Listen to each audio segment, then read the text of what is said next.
अस्सलामुअलैकुम, welcome to my channel food पटारी।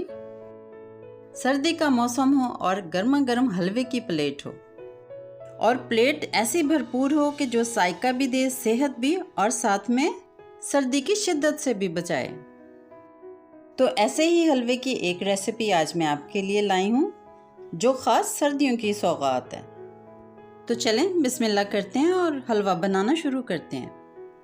इस winter special हलवे के लिए कुछ ऐसी चीज़ें ले रही हूँ जिसे हम पिस्ता बादाम की तरह अपने ड्राई फ्रूट्स में नहीं रखते। सबसे पहले ले रही हूँ मखाने, जो कैल्शियम का बहुत बड़ा सोर्स है। इसे खाएंगे ना तो आपकी बैटरी कभी लो नहीं होगी। ये मैं तकरीबन 1 मुट्ठी के बराबर ले रही हूँ। और दूसरा बड़ा एनर्जी बूस्टर और सर्दी को दूर भगाने वाले सफ़ेद तिल। ये सफ़ेद तिल, इसका ऑयल, इसका कैल्शियम सर्दी से भी बचाता है और हमारी हड्डियों को भी मजबूत बनाता है। इसके मैं 2 टेबलस्पून हलवे में इस्तेमाल करूंगी। नेक्स्ट आ जाते हैं जी चारों मग्स। ये चारों मग्स हमारे 1 मग्स के गार्ड हैं। ये मेंटल हेल्थ के साथ साथ फिज़िकल हेल्थ को भी सपोर्ट करते हैं और स्टूडेंट्स की तो ये ज़रूरत है। चारों मगज़ के 2 चम्मच हमारे हलवे को 4 चांद लगा देंगे।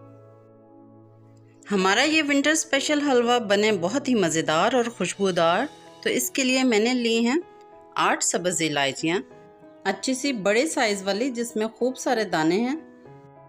ये तमाम चीज़ें आपको बाज़ार से इजीली मिल जाएंगी। अब मैं आपको बताती हूँ कि इन सारी चीज़ों को इस्तेमाल कैसे करना है। कढ़ाई में मैंने 1 टेबलस्पून घी डाला है। उसे हल्का सा गर्म करने के बाद सबसे पहले इसमें जाएंगे मखाने। इन मखानों को 1 मिनट इस घी में हल्का सा रोस्ट कर लेंगे।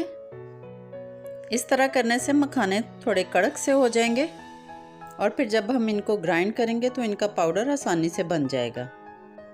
मखाने रोस्ट करने के बाद हमने चूल्हे को बंद कर देना और इस गरम कढ़ाई में हमने सफ़ेद तिल और मग्स शामिल करके उन्हें भी थोड़ा सा गर्म कर लेंगे। चूल्हा आपने बंद ही रखना है, इनके लिए बस ये गरम कढ़ाई काफ़ी है। अब रह गई सब्ज़ इलायचियाँ, तो उन्हें भी इसमें शामिल करके इन सब चीज़ों को हम ग्राइंड कर लेंगे। यहाँ मैंने कढ़ाई में 1 कप घी को थोड़ा गर्म कर लिया है। उसमें 2 कप सूजी डालकर उसे घी में अच्छी तरह मिक्स करके तो उसे भून लेंगे। सूजी को भूनते हुए आपने फ्लेम को ज़्यादा हाई नहीं करना।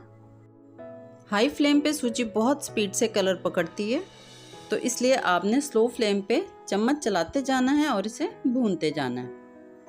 सूजी को भूनते हुए जब इसका कलर इस तरह का सुनहरा सा गोल्डन सा हो जाएगा तो इसमें जो पाउडर हमने ग्राइंड किया वो शामिल कर देंगे। इस हेल्दी से पाउडर को इस सूजी में अच्छी तरह मिक्स कर लेंगे और 2 से 3 मिनट इसे भी सूजी के साथ भून लेंगे। हलवा बनाने के लिए आपने मेजरमेंट के लिए कोई कटोरी, कोई कप सेट कर लेना है। फिर उस 1 कप या कटोरी के मुताबिक आपने सारी चीज़ों को मेजर करते हुए परफेक्ट हलवा बनाना है। सूजी की मुकम्मल भुनाई के बाद अब आप चूल्हे को आहिस्ता कर लें और इसमें 2 कप चीनी शामिल कर लें। ये दानेदार सा सूजी का हलवा बनाने के लिए मैंने इसमें डाले हैं 4 कप दूध के। अगर आप नरम सा हलवा बनाना चाहते हैं तो चाहे इसमें 1 कप और दूध का शामिल कर लें। सूजी में पानी डालें या दूध, ये बहुत जल्दी उसे अपने अंदर जज्ब कर लेती है। अब इसमें मैं कुछ और चीज़ें शामिल कर रही हूँ। थोड़ी सी कोकोनट है, किशमिश है और मैंने 2-3 खजूरें भी काट ली थी साथ ही। इन सब को भी हलवे में अच्छी तरह मिक्स करके साथ ही पका लेंगे। चम्मच हिलाते जाएं और पकाते जाएं।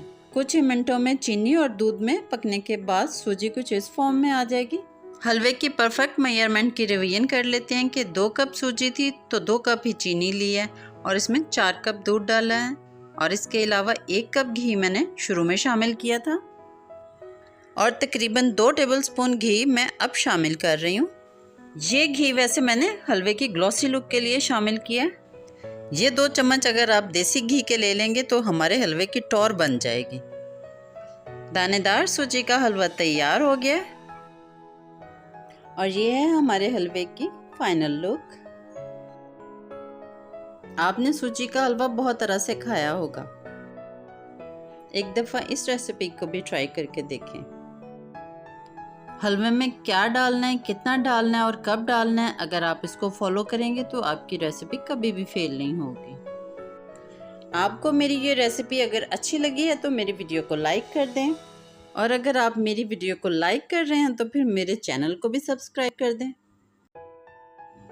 अब आप कह रहे होंगे कि हलवा लग तो मज़े का रहा है, आपका इरादा भी हो रहा है बनाने का, तो वीडियो को रिवाइंड करके देख लें और बनाने के बाद मुझे कमेंट करके ज़रूर बताएं कि आपको ये रेसिपी कैसी लगी। अल्लाह हाफ़िज़।